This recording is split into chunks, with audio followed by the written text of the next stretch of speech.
안녕하세요. 오늘도 사연살롱을 찾아주셔서 감사합니다. 저는 이혼 가정에서 자랐다는 이유로 시어머니에게 무시를 당하다가 여동생의 결혼식에서 시어머니가 최악의 실수를 저지르면서 시어머니에게 잊을 수 없는 복수를 선물한 30대 여성입니다. 저희 부모님은 제가 18살 때 이혼을 결정하셨어요. 그리고 저와 5살 터울의 여동생은 쭉 엄마와 살았죠. 하지만 지금까지 살면서 부모님의 이혼은 저에게 흠도 아니었고 결점도 아니었어요. 한 번도 그런 생각을 해본 적이 없었죠. 왜냐하면 여동생은 아니었겠지만 그 당시 저는 18살. 부모님이 왜 이혼을 하는지 이해할 수 있는 나이였어요. 그리고 애초부터 아버지가 가정적이지 않아서 아버지의 부재에 서운하다거나 빈자리를 느끼지도 않았고요. 제 지인들은 대부분 제 가정사를 다 알았어요. 제가 떠벌리고 다니진 않았지만 물어보면 숨기지도 않았으니까요. 그런데 결혼이 제 발목을 잡았어요. 결혼은 흔히 가족과 가족의 만남이라고 하잖아요. 시댁에서 저희 가족을 비정상적이라고 생각했죠. 특히 시어머니의 무시가 심했어요. 홀어머니 밑에서 자란 저를 안쓰럽게 여기면서 저희 부모님을 무책임한 어른이라고 말했죠. 대놓고 욕을 한 적도 있고요. 저는 무려 4년을 참고 살았어요. 그러다 여동생의 결혼식에서 시어머니가 역대급 실수를 했어요. 저는 너무 화가 났지만 동시에 지금이 시댁을 날려버릴 수 있는 기회라는 생각이 들어서 복수를 준비했죠. 저는 이혼은 절대 안 된다던 시댁에 이혼을 선물했어요. 남편과 이혼을 했거든요. 그리고 다른 복수도 했는데 지금부터 들어보실래요? 어릴 때부터 그림 그리기야 귀여운 것들을 좋아한 저는 산업 디자인과를 졸업해 문구회사 디자인팀에서 일하다가 개인 사업자를 내고 제가 직접 그리고 디자인한 문구리와 소품을 판매하기 시작했어요. 회사를 다닐 때부터 아름아름 SNS로 판매를 하고 있어서 대박이 날 줄 알았지만 그 정도는 아니었고 근근히 먹고 살 정도만 벌었어요. 그래서 안정적인 수입을 위해 일러스트레이터로 활동하기도 하고 동화 속 그림 그리는 일 등 제가 할 수 있는 일은 전부 했어요. 24시간을 분 단위로 쪼개서 일을 해야 했고 일주일에 하루라도 쉴 수 있으면 감사했어요. 물론 이렇게 코피가 터지도록 일을 해봤자 겨우 직장에서 받았던 월급 정도를 받았지만요. 그래도 행복했어요. 사실 직장을 다닐 때 힘들었거든요. 제가 원하는 그림을 그리고 디자인하는 업무가 아니라 남을 위한 그림, 남을 위한 디자인을 해야 했으니까요. 정말 행복하지 않았어요. 저는 마음에 안 드는데 통과된 디자인도 있었고 저는 마음에 드는데 계속 수정을 요구받았던 적도 있었죠. 그러던 어느 순간 깨달았어요. 직장에 있는 순간에는 언제나 저에게 정답이 있는 게 아니라는 걸요. 저는 그저 누군가의 손을 대신해 줄 뿐이었죠. 꼭두각시가 된 기분이었어요. 출근이 괴로웠고 주말이 지나 월요일이 다가오는 게 지옥 같았어요. 그래서 이렇게 지낼 수는 없다고 생각했고 그때부터 개인 사업을 하기 위해 돈을 모으기 시작한 거예요. 그러니 좀 버틸만 하더라고요. 물론 돈을 모으는 데까지 5년이란 시간이 걸렸지만 시간이 뭐가 중요한가요? 하고 싶은 일을 한다는 게 할 수 있다는 게 중요하죠. 그렇게 저는 퇴사를 하고 집에서 본가에서 일을 시작했어요. 회사를 다닐 때도 본가에서 출퇴근을 했어요. 여동생은 간호사가 되어 다른 지역에 있는 병원에 입사해서 독립을 했지만 저는 대학도 그렇고 직장도 그렇고 본가와 가까운 거리였거든요. 그리고 새로 시작한 사업도 집에서 충분히 할 수 있는 일이고 일러스트 업무나 동화 그림 작업과 같은 일들도 미팅을 제외하면 밖에서 근무할 일이 없어서 제 방이 곧 회사였죠. 그래서 제가 나가는 경우는 미팅이 있거나 집에서 작업하기 답답할 때 그 정도였어요. 그렇게 1년, 2년 저는 저희 집의 지방령이 되었죠. 그런데 생각지도 못하게 엄마와 트러블이 생기더라고요. 이제 일어났니? 벌써 해가 중천에 떴어. 아, 어제 늦게까지 작업한다고 피곤하네. 뭐 먹을 거 없어? 냉장고에서 아무거나 꺼내 먹어. 차갑기는. 그런데 오늘 센터 안 나가봐? 원장이 해가 중천에 떴는데 출근 안 해도 돼? 출근했어. 지금 점심시간이잖아. 밥 먹으러 온 거야. 밥은 먹었어? 안 먹었으면 차려줘. 내가 다 큰데 밥도 차려줘야 해? 네가 차려 먹든지 굶든지 알아서 해. 오늘따라 왜 이렇게 쌀쌀맞게 굴어? 센터에서 무슨 일 있었어? 센터가 문제가 아니지. 지금 다 큰딸이 하루 종일 집에서 놀고 있는데 내 속이 멀쩡하겠니? 내가 무슨 놀아. 나 밤새 일했다니까? 이거 봐. 다크서클 내려온 거 안 보여? 출근도 안 하는데 그게 무슨 일이야? 중천에 일어나서 정신도 못 차리고 집에서 하루 종일 컴퓨터 앞에서 앉아서는 나는 네가 대체 무슨 일을 하는지도 모르겠다. 밖에서 딸들 무슨 일 하냐고 물으면 내가 할 말이 없어. 매일 종이 쪼가리, 이상한 플라스틱, 시답 자는 것들만 만들어 팔고 그게 얼마나 갈 것 같아? 너 나이 들어서도 그 일 할 수 있을 것 같아? 왜 못해? 그리고 뭐가 부끄러워서 딸내미 직업도 말 못해? 그럼 그냥 사업한다 그래. 사업도 사업 나름이지. 그거 하나 팔아서 얼마나 남는다고 사업이야. 너 정말 제대로 돈 버는 거 맞아? 고작 그런 거 가지고 돈이 되는 게 맞냐고. 나 지금 부족한 거 없이 벌고 있거든? 왜 아침부터 짜증이야? 지금이 무슨 아침이야. 중천이라니까. 그럼 그렇게 벌면 이번 달부터 생활비 보태. 30 넘어서 엄마 집에 살면서 생활비 안 내는 딸은 너밖에 없을 거다. 돈이 부족해서 그래? 알겠어. 생활비 주면 될 거다냐. 그럼 앞으로 이런 말 안 할 거지? 고작 몇십만 원 줄 거면서 생색은. 지연아, 제발 사람답게 살아.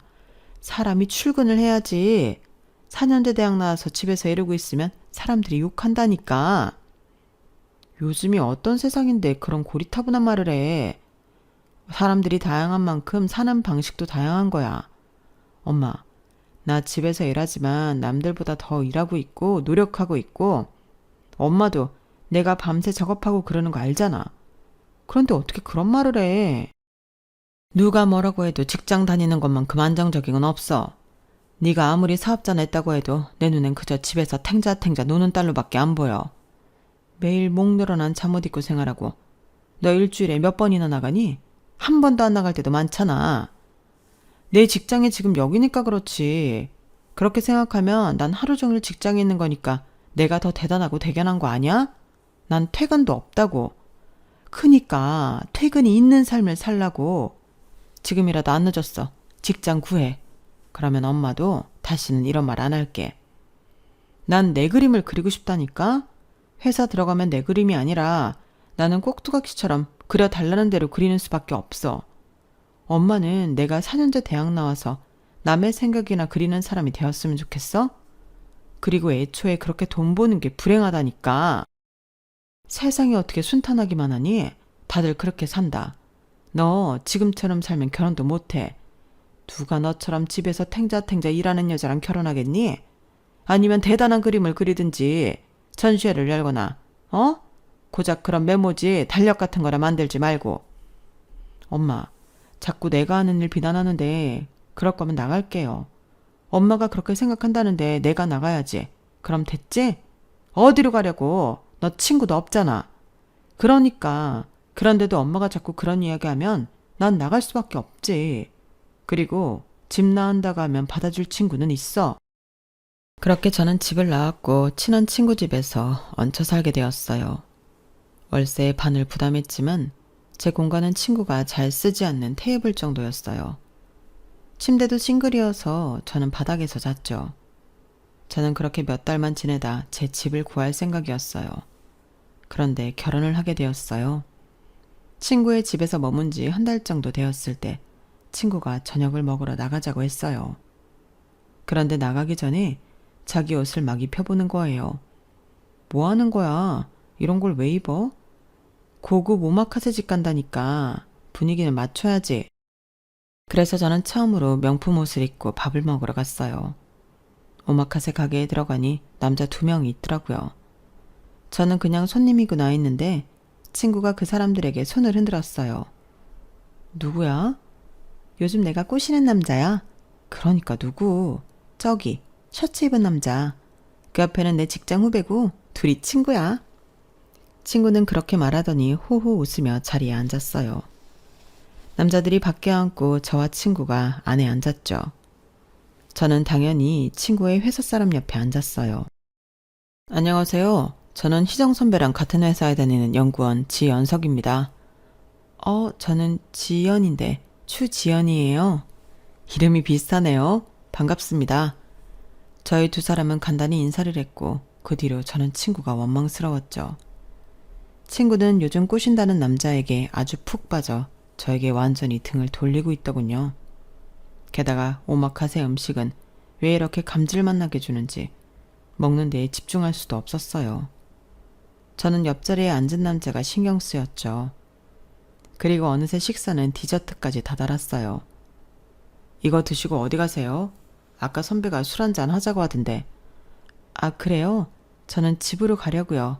작업이 좀 남아서. 그러고 보니 그림 그리신다고 들었어요. 희정 선배가 가지고 있는 메모지며 볼펜이며 그런 거 다 만드신 거라고. 아, 별거 아니에요. 뭐 그게 제 직업이긴 하지만요. 직접 다 디자인한 것들이죠? 별거 아닌 게 아니던데요. 들어보니까 그런 것들로 사업하신다면서요. 직접 디자인하고 만들고 판매까지. 대단하세요. 만드는 거야 공장에서 만드는 건데요. 필요하면 몇 개 드릴까요? 에이, 사이트 알려주세요. 제가 사서 쓸게요. 안 그래도 희정 선배한테 가지고 있는 거 달라고 했더니 절대 안 주더라고요. 자기 거에 손대지 말라고. 잘 됐네요. 제가 직접 사서 써야겠어요. 이런 걸 좋아하세요? 좋아한다고 하긴 크게 관심을 두지 않았죠. 이런 게 있는 줄도 몰랐어요. 솔직히 저 가성비 엄청 따지거든요. 그런데 희정 선배한테 물어보니 일상을 다채롭게 한다고 하더라고요. 요새 제가 일 때문에 좀 지쳐서. 이렇게라도 해보려는 거죠. 그런 거라면 드릴게요. 그렇게 도움이 되면 저도 좋죠. 아닙니다. 힘들게 만드셨을 때 제가 사서 써야죠. 택배비 아깝잖아요. 그럼 혹시 오늘 주실 수 있나요? 제가 살게요. 택배비 아까우니까. 술 마시러 간다고. 지금 저 앞에 봐요. 저희는 안중에도 없어요. 둘이 가라고 하고 제가 모셔다 드릴게요. 그렇게 저희는 두 사람을 보내고 남자의 차를 타고 친구의 집으로 갔어요. 친구의 집으로 가는 길도 이야기가 끊이질 않았어요. 식당에서보다 더 자연스럽게 이야기를 했죠. 그리고 친구의 집에 도착한 저는 차에서 내려 남자에게 어울리는 것을 이것저것 챙겨 예쁘게 포장한 뒤에 남자에게 주었어요. 이렇게까지 바란 건 아니었는데 정말 소소한 것들을 귀하게 여기시네요. 그냥 드릴 순 없으니까요. 그리고 이번엔 선물로 드릴게요. 다음엔 꼭 사서 쓰세요. 그럴 순 없죠. 괜찮아요. 그럼 지금 시간 되세요? 남자는 조심스럽게 물었고 저는 시간을 봤어요. 아직 1시간 정도는 여유가 있을 것 같았죠. 1시간 정도는 괜찮은데 왜요? 답례하려고요. 그리고 남자가 커피를 포장해 저를 데리고 간 곳은 수목원이었어요. 수목원이 지금도 열어요? 지금 야간 개장 행사 중이거든요. 와, 정말 예쁘네요. 오늘 선물에 대한 답례예요. 저희는 수목원을 몇 시간 동안 돌면서 또 이야기를 했어요. 저는 그 중에도 남자가 자기 식구들 이야기를 하는 게 인상 깊었죠. 제가 바이오 엔지니어가 된 건 오랫동안 연구직에 계셨던 아버지의 영향이 커요. 물론 엔지니어와 연구직은 다르지만요. 저희 아버지가 원예 연구 과장이셨거든요. 수목원 바로 옆에 있는 기술원에서 오래 일하셨죠. 저도 지금 거기서 일하고 있고요. 아버지는 제가 어릴 때부터 이 수목원에서 뛰어놀게 하면서 식물과 생명에 대해 알려주셨어요. 그때 해주신 말들이 아직도 기억에 남고 도움이 많이 되었어요. 그리고 지금도 그렇지만 어릴 때부터 저희 가족은 옥상에 텃밭까지 갖고 왔거든요. 직접 공부할 수 있도록 해주셨죠.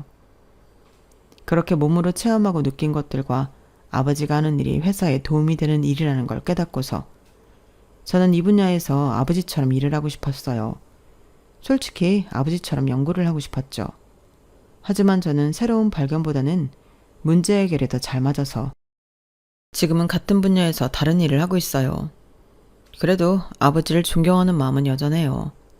지금도 아버지는 일을 하세요. 농업기술 자문 임원으로 계시거든요. 정말 어떻게 그렇게 일만 하시는지 싶다가도 존경스러워요. 저도 그렇게 되고 싶고요. 어머니는 어떤 분이세요? 어머니는 저희를 위해 모든 걸 희생하신 분이죠 뭐. 다른 어머니들도 마찬가지겠지만 저희 어머니는 바쁜 아버지를 대신해서 저희를 올바르게 키우신 분이에요. 덕분에 저도 잘 자랐고요. 아, 그리고 저는 누나랑 여동생이 있어요. 누나는 저랑 비슷하게 스마트팜 기업에서 일을 하고 있어요. 동생은 치위생사고요. 동생은 같은 계열로 가지 않았네요. 네, 뭐 같은 걸 봐도 다르게 느끼는 사람이 있잖아요. 그래도 치위생사로 열심히 하고 있어요. 저는 가족을 소중하게 생각하는 남자를 보며 이 남자와 결혼을 하고 싶었어요.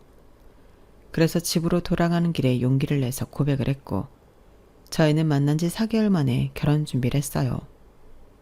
그건 저희 부부를 만나게 해준 친구네 커플보다 빨랐어요.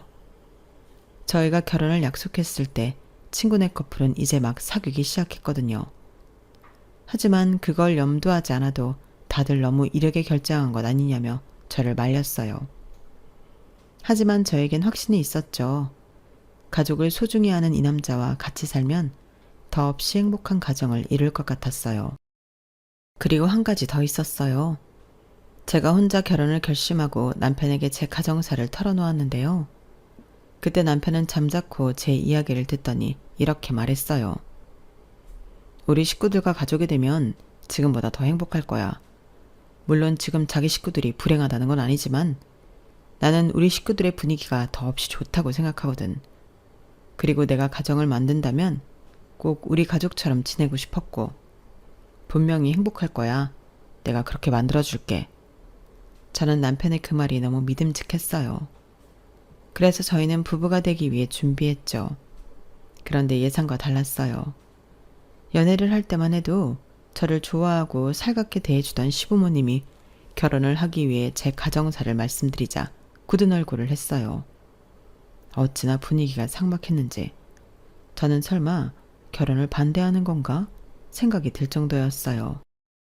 그리고 시부모님이 그런 반응을 할 줄은 남편도 몰랐던 모양이에요.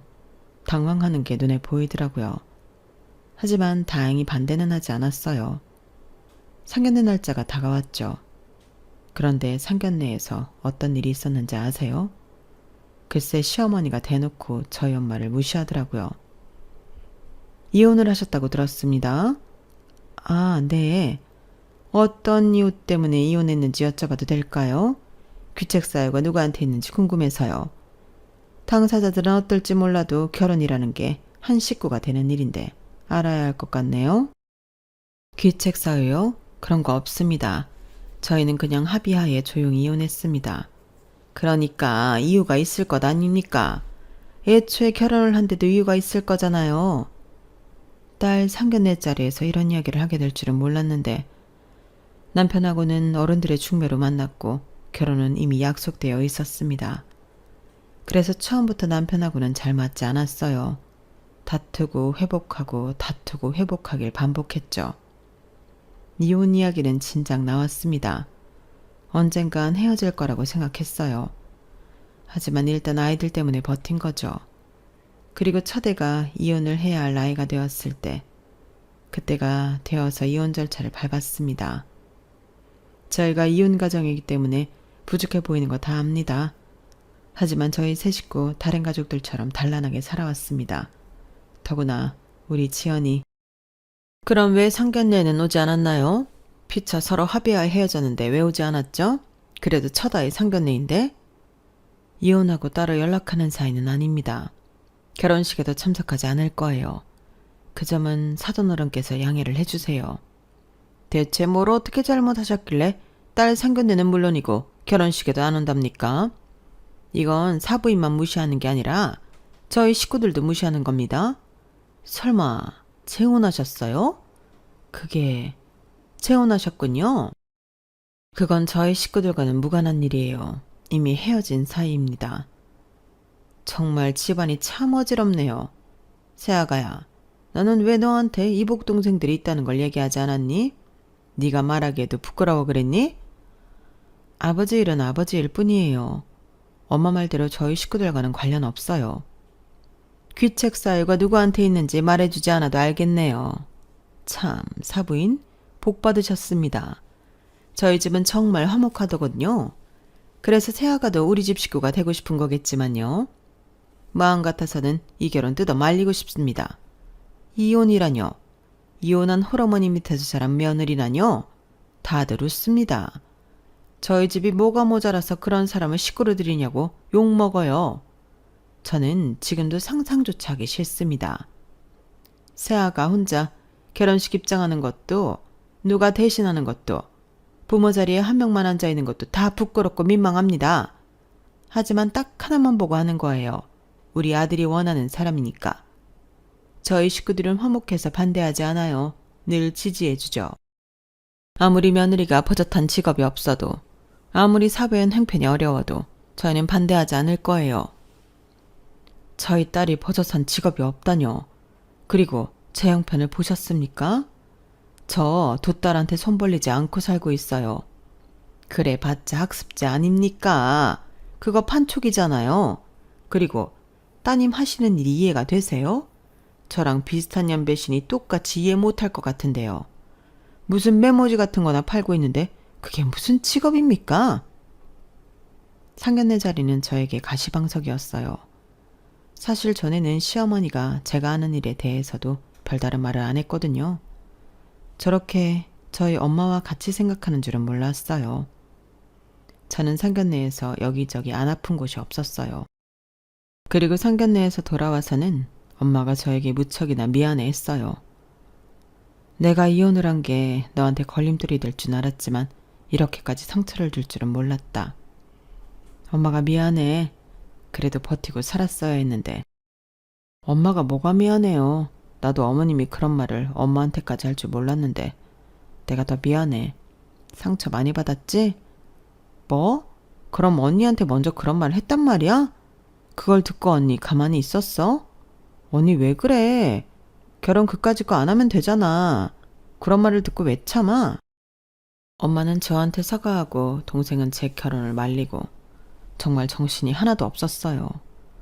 하지만 그럼에도 저는 결혼을 진행했어요. 저 혼자 버진로드를 걸었지만 기다리고 있는 남편 덕분에 외롭지 않았어요. 그리고 이제 앞으로 깨가 쏟아지는 신혼생활이 기다리고 있을 줄 알았죠. 하지만 아니었어요. 신혼생활보다는 시댁생활에 더 가까웠죠.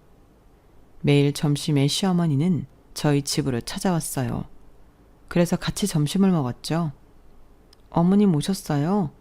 그래, 오늘은 뭐 먹을까? 집에 국수 있니? 날이 더워서 열무국수가 당기네. 국수는 있는데 열무는 없어요. 열무는 내가 가져왔으니 됐고, 어서 물부터 올리렴. 배고프다. 처음엔 점심만 되면 저희 집을 찾아오는 시어머니를 이해하려고 했어요. 시아버지도 자식들도 다 일을 하니 매번 점심을 혼자 드셨을 테니까요. 그런 와중에 재택근무를 하는 며느리를 만났으니 점심 먹을 동무가 생겨 좋겠죠. 그런데 시어머님은 점심을 먹고 차도 마시고 그 뒤에도 시댁으로 돌아가지 않았어요. 그렇다고 며느리인 제가 시어머니에게 집에 안 가냐고 물을 수도 없고 난감했죠. 시어머니는 저녁 시간이 될 때까지 저희 집에 계셨고 그동안 저희 집을 둘러보거나 제 서재에서 책을 꺼내 읽으셨어요. 재택근무를 하는 저는 그게 무척이나 신경 쓰였어요. 무시하고 일을 할 수 없겠더라고요. 그렇게 제 작업 시간을 날리고 식구들의 퇴근 시간이 되면 시어머니는 시댁에 데려다 달라고 했어요. 하지만 데려다 주기만 하면 되는 건 아니었죠. 같이 저녁 식사를 해야 했어요. 그게 루틴이 되어버렸어요. 저는 원하지 않았는데 말이에요. 그래서 언제는 한번 시어머니가 시댁에 데려다 달라는 말을 거절한 적이 있었어요. 자, 이제 집에 가자. 어머님, 제가 지금 급한 일이 있어서 오늘은 못 데려다 드릴 것 같아요. 택시비 드릴 테니까 택시 타고 가셔도 되죠? 뭐? 택시? 너 지금 시어머니를 택시 태워 보낸다는 거야? 제가 요새 일을 제대로 못해서 일이 많이 밀려 있거든요. 원래 낮에 해야 하는데 어머님도 계시고 그래서 마음이 편하지 않았어요. 그리고 가면 저녁 먹어야 하잖아요. 오늘은 저 대충 때우려고요.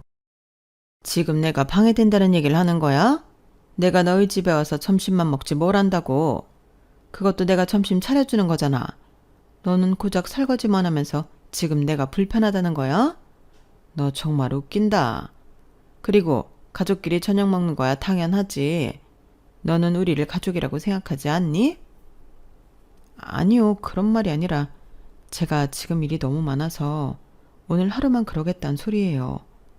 이래서 화목한 가정에서 큰애랑 결혼시켜야 한다니까? 네? 네가 이혼 과정에서 자라서 그러는 모양인데 다들 이 정도는 해. 가까이 살고 사이 좋은 가족들은 결혼을 해도 매일 같이 저녁 먹고 그런다고? 이렇게 해야 내가 너네들 아기 낳으면 자연스럽게 봐주고 그러는 거 아니겠어? 애만 딸랑 맡기려고 했니? 그 전에 유대관계라는 게 있어야지. 저희 아직 아이 계획 없어요. 예를 들어 그렇다는 거야. 예를 들어. 그리고 네가 아직 적응이 안 돼서 불편한 모양인데 우리 식구들은 원래 이런 분위기야. 그리고 이런 분위기가 당연한 거고 보통인 거야. 너를 딱 보면 답이 나와. 너 딸로 태어났지만 딸처럼 굴지 않았지? 엄청 무뚝뚝한 딸이지. 우리 딸들 좀 봐라. 얼마나 사근사근하고 애교스럽니? 나는 네가 우리 남편, 네 시아버지한테도 우리 딸처럼 굴었으면 좋겠어. 아버님 아버님 하면서. 너는 너무 딱딱해. 그래, 다음 달에 너희 시아버지 생신인 거 알지? 그때 요즘 유행하는 돈 케이크나 만들어 와라. 거기에 편지도 쓰고. 알겠지? 그럼 아마 너희 시아버지 엄청 좋아할 거다. 다른 걸 못하겠으면 그런 거라도 해야지. 네가 다 준비해. 우리 아들한테 부탁하지 말고 말하지도 말고 서프라이즈로. 그래서 저는 다음 달 시아버지 생신에 돈 케이크를 준비했어요. 돈 케이크는 직접 만들었어요. 그게 생각보다 비싼데 만들기는 그렇게 까다롭지 않은 것 같더라고요. 그래서 당일 아침에 만들었어요. 그리고 현금 50만 원을 뽑아 꾸미기까지 했죠. 그런데 시누이들이 똑같은 돈 케이크를 준비했더라고요. 그것도 3단짜리로 말이에요. 게다가 시누이들이 먼저 케이크를 시아버지에게 보여주는 바람에 제 케이크는 완전 병품 취급을 당했어요. 아버지, 그래도 지연이가 만든 케이크도 이쁘지 않아요? 아, 직접 만든 거냐? 그래서 모양이 조금 엉성하구나. 그런데 왜 주문하지 않고 만들었니? 요새 일할 시간도 없다더니. 비싸서 그런 거 아니에요? 이거 좀 비싸거든, 아빠. 2산 3단까지 올리려면 얼마나 비싼데요. 아빠 아마 가격 알면 깜짝 놀랄걸? 그렇게 비싼 걸 왜 했어? 이렇게 돈까지 꽂아서. 한 100만 원은 들었겠다. 더 들었을지도 모르죠. 정확한 액수는 비밀. 아무튼 용돈 야무지게 쓰세요. 그래, 고맙다. 너희들 덕분에 내가 기운이 나. 내가 너희들 때문에 산다. 그리고 제가 만든 케이크는 누구도 손을 대지 않은 채로 냉장고로 들어갔어요. 먹었는지 버렸는지 그건 모르겠네요. 알고 싶지도 않고요. 그리고 저는 시댁에서 돌아오는 길에 괜히 남편에게 성질을 냈어요. 자기 알고 있었지. 시누이들 나랑 똑같이 돈 케이크 준비한 거 알고 있었지. 아니, 나는 몰랐다니까. 나는 찬조하래서 찬조만 했어. 나 요새 프로젝트 때문에 바쁜 거 알잖아. 내 케이크 완전히 무시당하는 거 봤지? 지금 생각해도 얼굴이 화끈거려. 그래도 정성은 알아봐 주셨을 거야. 그럴 것 같아? 돈 확인하고 그냥 내려놓으시던데? 그거야 누나랑 동생이 더 준비했으니까 그렇겠지. 거긴 둘이 준비했고 나는 혼자 준비했잖아. 그럼 당연히 차이가 나지. 에이, 너무 신경 쓰지 마. 그래도 고마워하셨을 거야. 솔직히 나 시댁 갈 때마다 시누이들이랑 비교당하는 거 불편해. 시누이들이 사근사근하고 애교스러운 건 알겠는데 나는 그런 사람이 아니라고. 딸이고 며느리라고 꼭 그래야 하는 법이 어딨어. 그래도 사근사근한 며느리면 좋지. 좋은 게 좋은 거라잖아. 자기도 조금만 더 노력하면 될 것 같은데 뭘. 그건 나를 바꾸는 거잖아. 나는 싫다고. 좋은 모습으로 바뀌는 거잖아. 나중에 장모님한테도 사근사근 굴면 장모님도 좋아하실걸? 그래도 우리 집에 시집와서 화목한 가정의 모습을 보고 그 가족의 일원이 되니까 좋지 않아? 뵌 적은 없지만 자기 어른도 가정적인 분이 아니었다며. 그럼 가정적인 집안은 우리 집을 통해 처음 경험한 걸 텐데 좋잖아. 자기가 아직 익숙하지 않아서 그래. 분명 적응될 거야. 남편도 시어머니와 마찬가지로 제가 시댁에 완벽히 융화되길 바랐어요. 그리고 그러기 위해 제가 변화해야 한다고 생각했죠. 하지만 그런 말을 들으니 더 반감이 드는 건 왜일까요? 하지만 괜히 싸움을 만들고 싶지도 않았어요. 그래서 맞추며 살았어요. 그리고 여동생의 결혼식이 다가왔죠. 다른 지역에서 간호사로 근무하는 여동생은 고등학생 때부터 11년을 교제한 동갑내기와 평생을 약속했어요.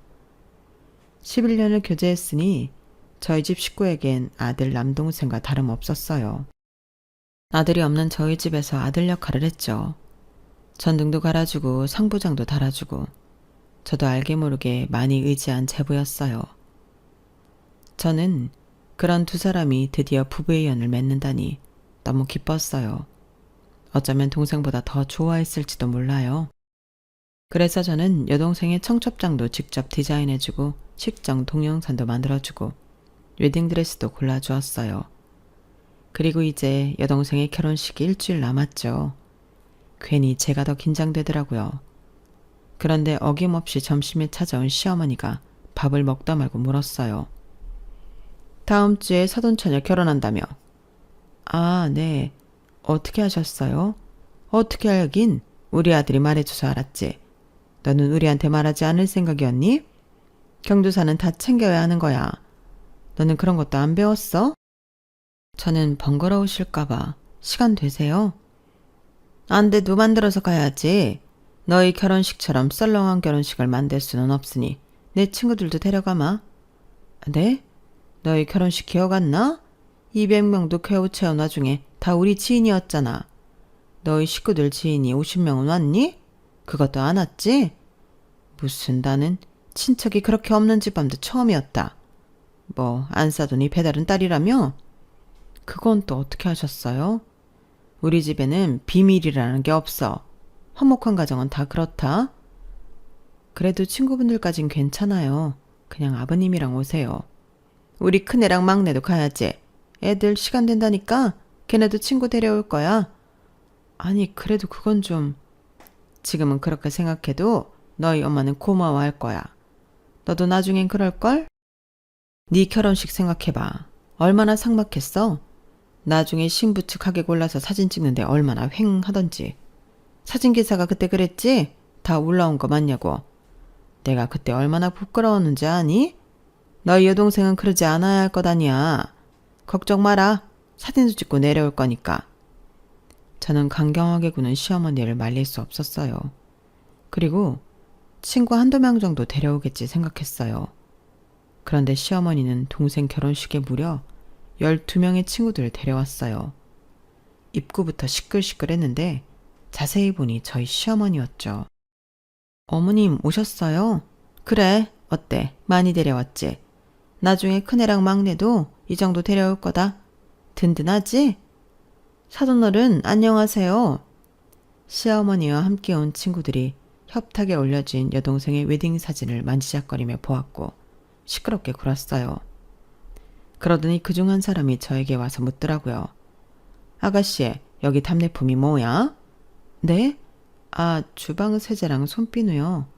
어머, 우리 집에 그게 뚝 떨어졌는데 잘 됐네. 2개씩 가져가도 되나? 요새 그런 거 가져가는 사람 많이 없잖아. 그리고 언제 나타났는지 시어머니가 자기가 준비한 것처럼 2개씩 챙겨줄 테니 가자고 했어요. 13명이 우르르 축의금을 내는 곳으로 갔죠. 멀리서 보니 남편이 한 사람당 2개씩 챙겨주고 있더라고요. 그리고 13명의 무리는 답례품을 받고 곧장 뷔페로 가더라고요. 정말 기가 막혔어요. 그리고 그 이후 시누이들도 5명씩 친구들을 데려왔고 답례품도 챙겨서 곧장 뷔페로 올라갔어요. 하지만 차라리 잘 되었다고 생각했어요. 그런데 나중에 축의금을 살펴보니 시어머니 시누들이 모두 5만 원이 든 봉투 하나만 했더라고요. 그걸 진작에 본 삼촌이 혀를 찼어요. 지연아, 내가 결혼식 다니면서 5만 원 딸랑 내고 답례품 26개 가져가는 사람은 처음 봤다. 너희 시어머니 원래 그러니? 아니, 다른 식구들도 얼굴에 욕심이 그득그득해. 그 와중에 조카 사이는 옆에서 달라는 대로 주고 있고. 난 그런 모습은 처음 봤다. 얘가 똑 부러지고 똑똑한 줄 알았더니 자기 식구들 앞에서는 바보 천치더라. 네가 참 답답하겠어. 네가 고생이 많겠더라고. 저는 삼촌 앞에서 애써 아닌 척했지만 속으로는 부글부글 끓고 있었어요. 그래서 집에 돌아가 남편에게 하소연을 했어요. 사돈처녀 결혼식에 친구들 12명, 5명씩 데리고 오는 사돈이 어딨어. 그리고 언제는 자리 채워주러 온 거라면서 자리 채워주기는커녕 뷔페 먹으러 곧장 올라가던데. 그리고 답례품을 2개씩. 자기 식구들이 가져간 답례품만 50개야. 그 덕에 늦게 온 사람들은 답례품 가져가지도 못하고. 자기는 대체 무슨 생각으로 2개씩 챙겨준 거야? 다 빈자리 채워주려고 그랬던 거지. 그런데 막상 오니 사람도 많고 그래서 뷔페 들으시려고 간 거 아니겠어? 나도 놀랬는걸. 처제는 자기랑 다르게 사회생활을 잘했나 봐. 뭐 답례품은 남는 것보다 모자라는 게 낫지 않아? 없어서 못 주는 걸 어떡해. 늦게 오지를 말든지. 그리고 내가 이런 말은 안 하려고 했는데 어머님이랑 시누이들 그렇게 많이 데려와 놓고 딸랑 5만 원 냈어. 알아? 와, 그런 말은 정말 하면 안 되는 거 아니야? 사람 정성을 봐야지 어떻게 돈을 봐. 당신 그렇게 속물이었어? 저는 남편과도 말이 통하지 않는다는 걸 알았어요. 그래서 크게 결심을 했어요. 제 결심도 모르고 점심을 먹으러 온 시어머니는 제잘제잘 여동생 결혼식 때 이야기를 하더군요. 사돈네가 사람을 많이 데려와서 나한테 고맙다고 하지? 그게 얼마나 고마운 일인지 너는 모를 거다. 아마 평생 잊지 못할 거야. 밥이라도 한 끼 얻어먹어야 하나? 네, 너무 고마워하세요. 저도 너무 감사드리고요. 그래서 저 이혼하려고요.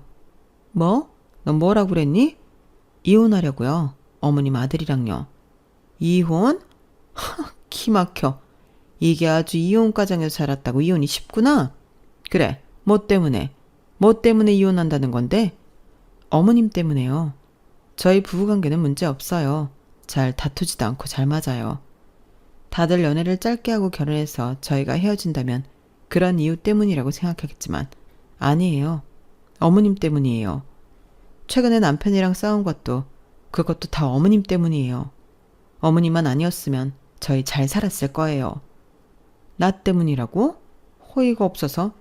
어머님, 생각해보세요. 매번 제가 이혼 과정에서 자랐다고 흉보지 않았나요? 본인 가정이 화목하다면 비교했잖아요. 헐뜯기도 했고요. 그리고 저 아직도 상견례 때 어머님이 저희 엄마한테 한 모욕들 잊지 않았어요. 제 동생은 그런 집안이랑 결혼하지 말라고 했어요. 우리 집안이 화목하고 너희 집안이 불우한 걸 어쩌니? 당연히 화목한 우리 집에 네가 맞춰야지. 안 그래? 저희 집 아버지는 없었지만 절대 결코 불우하지 않았어요. 지금도 마찬가지고요. 어머님 말처럼 제가 딸치고 사근사근하진 않지만 우직하게 집안을 버티고 있어요. 어떻게 보면 제가 장남 노릇을 하고 있는 거죠. 그게 잘못됐나요? 아니잖아요. 그래도 딸이 사근사근한 맛이 있어야지. 너처럼 딱딱하고 재미없는 딸은 별 볼 일 없어. 며느리로도 마찬가지고. 그렇다고 저희 집안이 틀렸다고 불우하다고 생각하고 비하하는 건 잘못됐죠. 요새 그게 얼마나 문제가 되는지 몰라요? 그래서 우리 집 분위기 때문에 이혼하겠다고? 시댁 분위기 때문이 아니라 그걸 강요하는 어머님 때문에 이혼하는 거죠. 절대 안 돼. 우리 집에서 이혼은 수치야. 그리고 나는 네 의견을 절대 받아들일 수가 없구나. 화목한 우리 집에 맞추는 게 맞지. 그게 저를 숨막히게 해요. 그리고 매일 어머님이 와서 점심 드시고 저녁까지 시댁에서 먹으니 제가 일할 시간이 없어요. 지금 제가 날린 돈만 얼마인지 아세요? 이게 다 어머님이 기생충처럼 저희 집에 와서 그런 거라고요. 뭐? 기생충? 너 말 다 했니? 더한 말도 할 수 있어요. 어차피 이혼하면 남남인데 무슨 말을 못해요?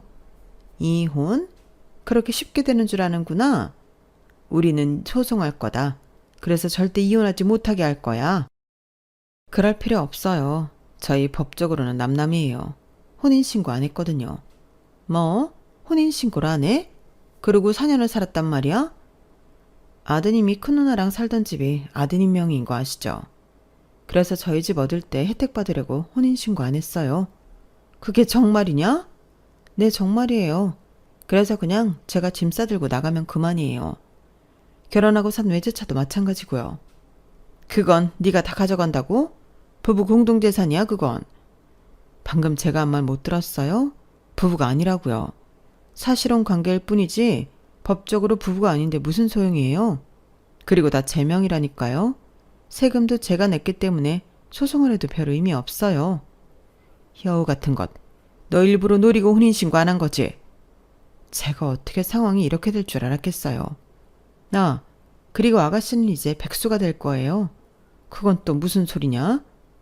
시어머니가 묻자마자 시누이가 저희 집에 찾아왔어요. 언니가 다 꾸민 짓이죠?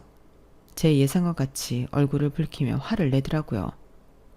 생각보다 빨리 잘렸네요. 이제 보니 제가 아버지를 닮아서 성질이 급했나 봐요. 왜 말 안 했어요? 내가 다니는 치과가 아버지 치과인 거 왜 말 안 했냐고요? 난 금방 알아차릴 줄 알았죠. 출시가 흔하진 않으니까. 그래도 의심하고 한 번쯤은 난 아버지한테 물어볼 줄 알았는데 안 그랬네요? 눈치가 없는 건지. 대체 나를 왜 해고하라고 한 거예요? 그동안 아버지가 많이 봐주고 있었던 거잖아요. 치위생사 주제에 온 식구 다 데려가서 진상짓하고. 들어보니 내가 다 부끄럽던데. 비치된 커피며 녹차 가져가고 칫솔에며 치약 달라고 하고. 일회용 칫솔은 왜 가져간 거예요? 쓰지도 않으면서. 게다가 직원 할인이 30%인데 거의 절반 가격으로 임플란트며 충치 치료하고 그랬다면서요. 스케일링도 매달 가서 공짜로 받고. 아니, 아가씨는 대체 뭐라고 그걸 병원에서 이해할 거라고 생각한 거예요? 자기를 너무 대단하게 생각하는 거 아니에요? 다른 치유 상사들도 가족 데려오고 그러거든요? 나만 그러는 거 아니라고요. 그리고 내가 워낙 잘해서 원장님이 얼마나 나를 예뻐하는데요. 예뻐하긴요. 잘하고 싶은데 제 아가씨라서 못 자른 거예요. 무슨 소리예요?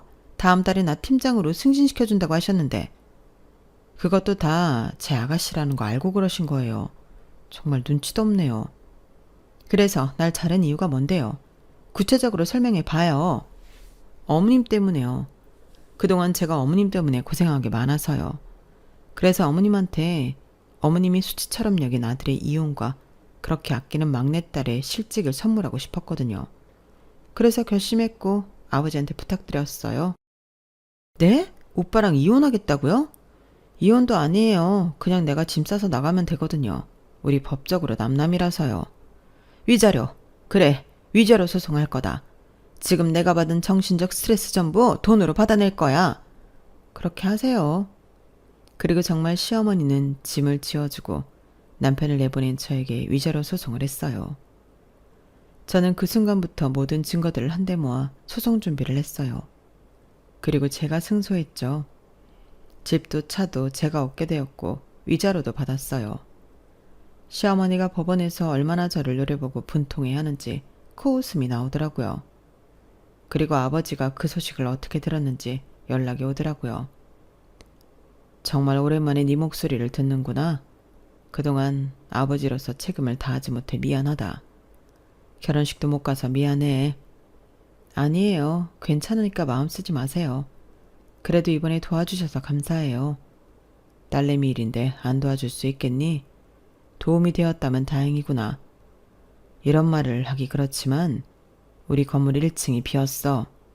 괜찮으면 네가 사업하는 데 쓰지 않겠니? 역시 우리 치과 밑이라 부담스러우려나?